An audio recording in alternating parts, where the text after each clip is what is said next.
Uttarbanga lobby একটা হাস্যকর বায়বীয় ব্যাপার। কে এর স্রষ্টা জানা নেই, তবে নিশ্চয়ই কোনো বিশেষ উদ্দেশ্য নিয়ে এই কথা বলা হয়েছে, এমনটাই মন্তব্য করেছেন চিকিৎসক সুশান্ত রায়, যিনি স্বাস্থ্য দপ্তরে উত্তরবঙ্গ লবির মাথা হিসেবে পরিচিত এবং রাজ্য মেডিকেল কাউন্সিলের সহসভাপতি। मीरा सफेद तुरंत खुले, भरपूर झाग दे और इसकी स्मार्ट साइंस दे स्मार्ट केयर और फ्रेशनेस।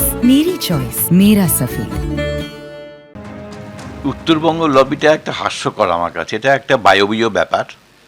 আমি জানি না এটা স্রষ্টাটা কে। উত্তরবঙ্গ লবি আপনাদেরই কেউ একজন জিজ্ঞেস করেছিলেন, তো তিনি আমাকে বলেছেন যারা উত্তরবঙ্গ মেডিকেল কলেজ থেকে পাশ করেন তারাই উত্তরবঙ্গ লবি। আমি ঠিক আছে, তাহলে আমাদের সঙ্গে যে সারা পশ্চিমবঙ্গে হাজার হাজার চিকিৎসকরা রয়েছেন তা কি সবাই নর্থবেঙ্গল মেডিকেল কলেজ থেকে পাশ করেন? তা তো নয়। শুধু এটা একটা বায়বীয় ব্যাপার, কে উঠেছে, কোনো একটা উদ্দেশ্য নিয়ে নিশ্চয়ই উঠেছে। এটা প্র্যাকটিক্যালি বেসলেস কথা একটা, এটা নিয়ে কোনো কিছু কথা হওয়ার থাকতেই পারে না আর কি।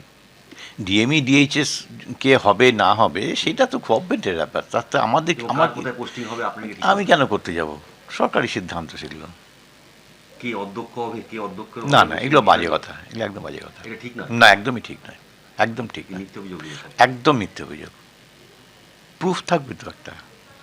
আমি করবোটা কি করে? আমার কথা শুনবে এটা কেন? আশ্চর্য ব্যাপার তো। বলা হলে বলে দিলাম, এরকম তো হাজারটা অভিযোগ করা যায়, আপনার নামেও করা যাবে, যারা বলছে তাদের নামেও করা যাবে। তো ওটা অভিযোগ আজে বাজে কথাবার্তা। হ্যাঁ, প্যাটলি এসপি আজকে তো আমি চিনি, আমাদের কলেজের সিনিয়র দাদা, আজকে সম্পর্ক অনেক দিনের সম্পর্ক।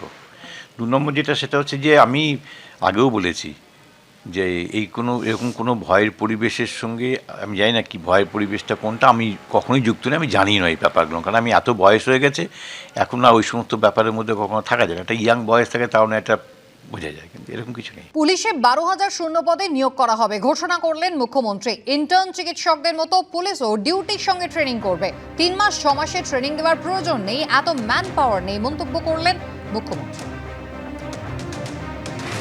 12,000 পুলিশের রিক্রুটমেন্টে আটকে ছিল, এখনো অর্ডারটা আসেনি। সোমবার সম্ভবত ওটা অর্ডার আসবে। এগুলো যদি আগে হয়ে যেত আমরা রিক্রুটমেন্টগুলো করে দিতে পারতাম। 12,000 সংখ্যাটা তো কম নয়, পুলিশের রিক্রুটমেন্ট করতে একটু টাইম লাগে। তাও আমি বলেছি বেশি টাইম না নিয়ে, ডাক্তাররা যেমন আমি এখন অ্যালাউ করে দিয়েছি, যারা পিজিটি করে মনে করুন, বা এমএস করে, এমডি করে, নানা রকম আছে, তো তারা ডাব্লিউবি মানে ইন্টার্ন করবার পর তাদের আমি বলেছি তারা পড়াশোনাও করবে, আবার তারা চিকিৎসাটাও করবে, সেরকম পুলিশের ডিউটিও করবে, আবার ট্রেনিংটাও নেবে। এইটা করলে আমরা কাজগুলো ওই 3 মাস 6 মাসের ট্রেনিং দেওয়ার প্রয়োজন নেই, কারণ আমার অত ম্যান পাওয়ার নেই, ম্যান পাওয়ারটা সব জায়গায় দিতে হয়। পাল্টা কি বললেন ডক্টর সুবর্ণ গোস্বামী, শুনুন। সুপ্রিম কোর্ট আগের দিনই বলে দিয়েছে যে যাকে ধরেছে প্রথম সেই তো একজন সিভিক ভলেন্টিয়ার, সঞ্জয় রায়। এরপরে হচ্ছে যে ভাতারে, বর্ধমানের ভাতারে, তারপরে অন্য বিভিন্ন জায়গায় যে এই যে আরজিকর করে দেবো বলে কারা করেছে? Civic volunteer. সেই সিভিক ভলান্টিয়ারকে আবার 3 দিনের ট্রেনিং, উনি তো 7 দিনের ট্রেনিং দিয়ে ডাক্তার করে দেন, 4 দিনের ট্রেনিং দিয়ে নার্স করে দেন, 3 দিনের ট্রেনিং দিয়ে তাদের নিরাপত্তা কর্মী করে দেবে। এতে থ্রেট বাড়বে আরও, কারণ হচ্ছে যে এইসব অচেনা ছেলেপিলে দলীয় হয়তো কিছু ক্যাডার ঢুকবে যাদের ব্যাকগ্রাউন্ড চেক হবে না কখনোই, এবং হচ্ছে যে তারা হাসপাতালে গিয়ে নতুন করে দালাল চক্র খুলে বসবে, এবং হচ্ছে যে মহিলা চিকিৎসক নার্সদের কাছে নতুন থ্রেট হবে এই বাহিনীটা।